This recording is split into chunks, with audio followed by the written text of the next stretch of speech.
علیہ السلام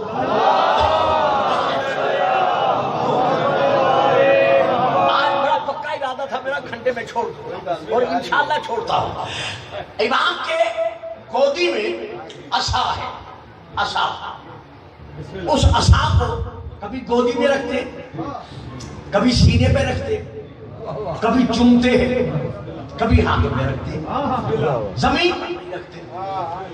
آپ کے پاس جو لوگ بیٹھے ہوئے تھے مسلمان، ان میں سے بڑے بڑے بھی تھے، ہاں،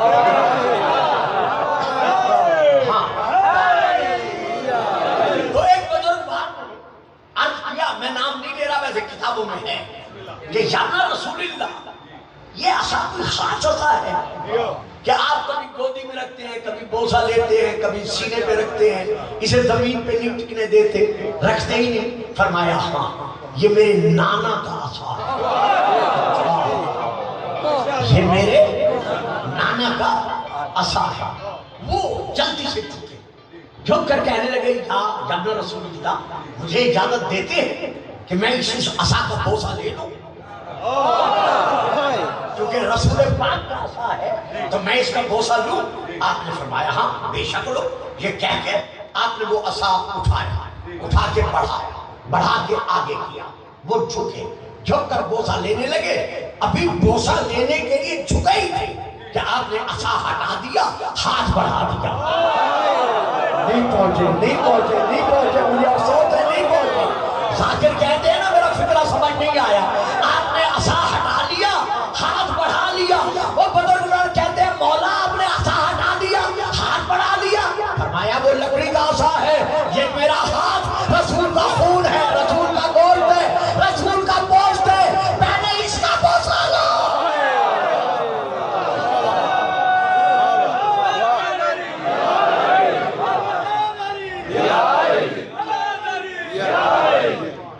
علی منی وانا منہ، بس یہ بات ختم۔ شیعہ کتاب کا نام ہے مناقب ابن شار عاشور، کیونکہ آپ جانتے ہیں میں حوالے کے بغیر کوشش کرتا ہوں نہ پڑھانے، میں وہاں سے پڑھ رہا ہوں، بہار و انوار میں بھی یہ موجود ہے، لیکن میں مناقب سے پڑھ رہا ہوں۔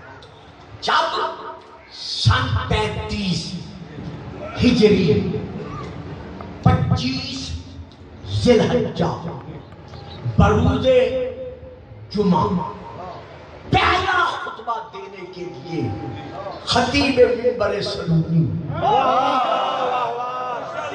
مسجد نبوی میں پہنچے، لوگوں نے ایک دوسرے سے کہا امیر المومنین کو راستہ دو تاکہ منبر تک صاحب منبر پہنچے۔ علی چلے، منبر تک پہنچے، رکے نہیں، پہنچے، رکے نہیں، پہنچے، رکے نہیں، پہنچے۔ منبر کی جس انگشتری کا نگینہ رسول بنتے تھے، اسی انگشتری کا نگینہ علی بنا۔ ماشاءاللہ، منبر کے جس رحل پر رسول جیسا ناطق قرآن نظرتا تھا،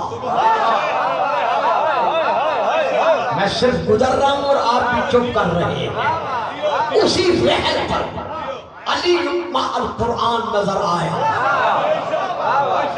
نہیں، پھر بھی چپ کر گیا۔ منبر کے جس افق سے ظاہراً والشمس وضحاها غروب ہوا تھا، ظاہراً، حقیقتاً نہیں، منبر کے جس افق سے ظاہراً والشمس وضحاها غروب ہوا تھا، منبر کے اسی افق سے والقمر اذا تلاها کا طلوع ہوا۔ یا مولا میں کیا کروں، اس سے زیادہ اور میں کیا آسان کروں؟ کچھ بزرگوں نے پکار کر کہا یا علی، آپ وہاں بیٹھ گئے جہاں رسول پاک جلوہ فکن ہوتے تھے۔ فرمایا تم نے بھی صحیح کہا، بیٹھنا بھی میرا حق ہے۔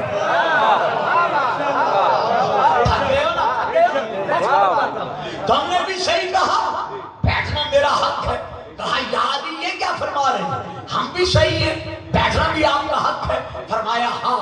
تم نے جو کچھ دیکھا ہے تم اس کے مطابق کہہ رہے ہو، میں جو سمجھتا ہوں میں اس کے مطابق جواب دے رہا ہوں۔ مولا وہ کیسے؟ فرمایا فما ھذہ الآواز، یہ کیا ہے؟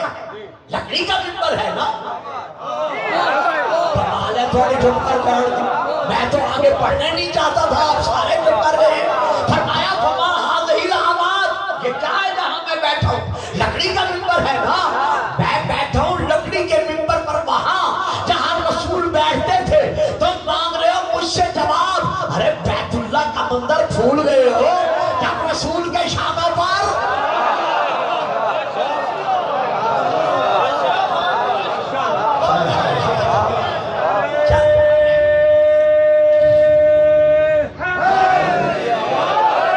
تمہیں یاد نہیں رہا؟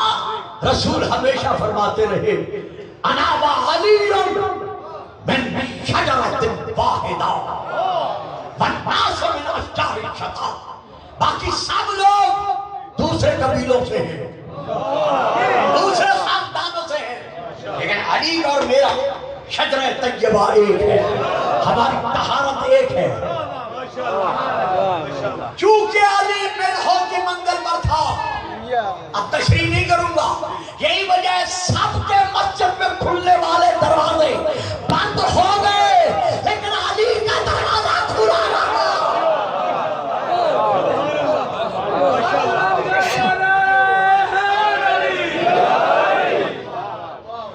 یہ ہے وہ ملحوں کی منزل جو صرف علی کو حاصل نہیں، بلکہ رسول فرماتے رہے فاطمہ تو بضعۃ منی، فاطمہ بھی منی کے درجے پر فائز ہے۔ الحسن والحسین منی وانا منہما، حسن اور حسین بھی اسی درجے پر ہیں۔ دو بس 5 یا 7 منٹ، زیادہ نہیں، پڑھنے والے پڑھتے رہیں گے، میں 5 منٹ کے اندر ختم کر رہا ہوں انشاءاللہ۔ 2 یا 2.5 برس کے ہیں حسین۔